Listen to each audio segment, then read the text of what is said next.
Bonjour à toutes et à tous. Donc peut-être quelques mots sur le groupe La Poste. Donc le groupe La Poste est un groupe de services multi-activités dont l'ensemble des activités est en milieu concurrentiel, même s'il est en même temps, bien sûr, opérateur de 4 missions de service public. Alors, il est composé de 5 branches d'activité et de plus de 200 filiales, ce qui est souvent moins connu. Les 5 branches étant les services courrier-colis, l'Express, mais aussi notre réseau de présence postale, qu'on appelle le réseau, la banque postale et plus récemment la branche numérique. L'ensemble des activités du groupe La Poste est aujourd'hui impacté par la révolution numérique. Donc l'enjeu de La Poste, c'est de se réinventer dans l'univers du numérique. Alors pour cette réinvention, notre ambition, c'est de réussir la convergence entre les réseaux humains, physiques et numériques. Nous voulons rester un opérateur universel des échanges et un tiers de confiance dans ces échanges. Alors, la convergence de ces réseaux, je rappellerai que nous avons 2 grands réseaux humains de proximité. Le réseau de présence postale, 17 000 points en France, 930 en Bretagne. Un réseau de facteurs, 85 000 facteurs au niveau national, 3 600 en Bretagne. Et c'est bien les services qui pourront être à la convergence de ces 2 grands réseaux humains de proximité et du numérique qui nous permettront de nous développer dans l'avenir et de nous réinventer. Un exemple concret sur cette notion de convergence, vous avez peut-être déjà utilisé ou identifié que depuis l'automne dernier, vous pouvez aller chez vous sur Internet, affranchir un colis, le déposer dans votre boîte aux lettres et le lendemain matin, au moment de sa prise de fonction, le facteur, via un smartphone, puisque tous nos facteurs sont connectés, le facteur identifie qu'il doit récupérer dans votre boîte aux lettres un colis pour l'injecter dans le circuit de distribution. Vous voyez bien qu'on est là sur une proposition qui est sur les savoir-faire de La Poste, éminemment sur les savoir-faire de La Poste, mais on inverse complètement la proposition. Et elle n'est possible que par cette convergence entre une présence physique d'un facteur et tout l'univers du numérique. Donc c'est à travers ces démarches et ces propositions que La Poste travaille aussi bien au développement de ses activités existantes que sur des territoires nouveaux. Je citerai très rapidement et que quelques-uns, mais la silver economy, la transition énergétique ou la modernisation de l'action publique. Et, bien sûr, c'est un peu plus le sujet ce matin, la confiance numérique. Quelques mots sur la stratégie numérique du groupe La Poste. Cette stratégie repose sur 4 axes principaux. Un programme qu'on appelle connaissance client.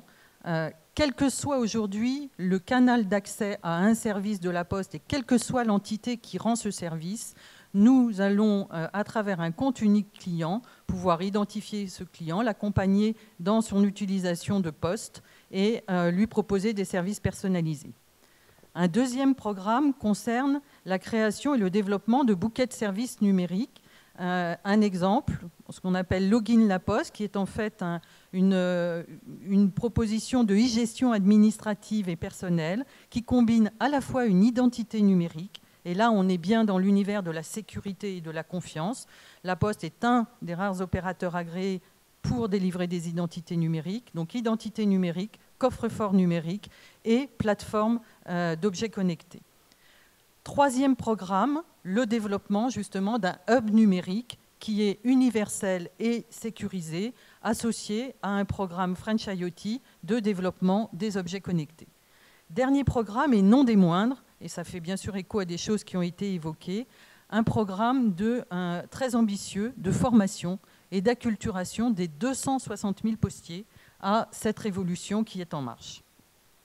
Alors cette révolution, parce que c'en est une, c'est même, on considère, l'une des plus importantes que La Poste ait eu à connaître, La Poste ne peut la mener seule. Nous avons pour ça besoin de nous appuyer sur des partenaires et être au milieu des écosystèmes tels qu'ils vivent. Nous les représentons aujourd'hui, vous les représentez aujourd'hui très, très, très bien. Alors bien sûr, nous avons des partenariats avec des universités, des grandes écoles, des chercheurs, des pôles de compétitivité, mais aussi d'autres grands groupes, des PME, des start-up. Nous travaillons dans cette logique extrêmement collaborative. Je voudrais cependant insister sur 4 dispositifs qui sont des dispositifs d'accompagnement et qui nous permettent qui nous permettent d'accompagner des acteurs sur les territoires de façon plus active.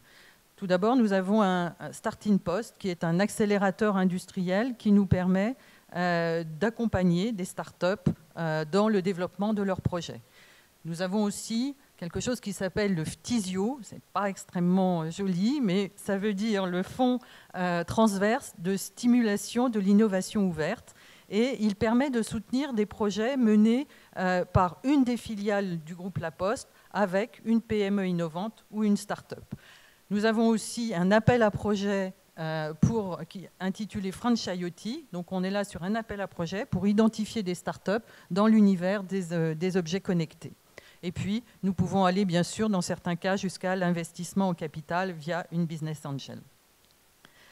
Ce panorama, ces outils, donc juste pour vous montrer que nous pouvons donc être très présents auprès des écosystèmes territoriaux, et c'est notre volonté. En Bretagne, nous collaborons dans ce cadre-là avec des entreprises ou des startups. Beaucoup de représentants de celles avec qui nous travaillons sont dans la salle.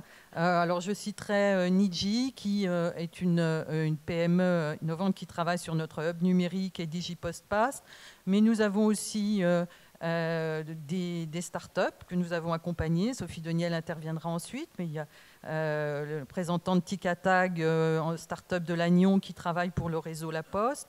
Nous avons Eurogiciel, qui est une entreprise implantée à Champy, qui a bénéficié du fonds FTISIO, et deux start-up, WeSixLab et Zetapush, qui ont été l'année dernière dans l'appel à projet French IoT. Voilà, une façon de montrer que nous travaillons par ces liens directement avec des acteurs économiques du territoire.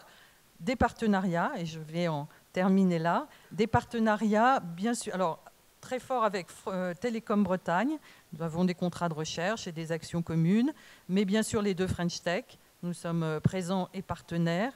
Bretagne Développement Innovation aussi, nous avons été contributeurs aux événements, et nous sommes un des contributeurs au projet Smile qui a été évoqué. Voilà donc en quelques mots la façon dont La Poste, le groupe La Poste, joue son rôle, en tout cas en contribuant à faire vivre et à développer les écosystèmes, notamment numériques, en territoire. Merci Anne-Nicolas.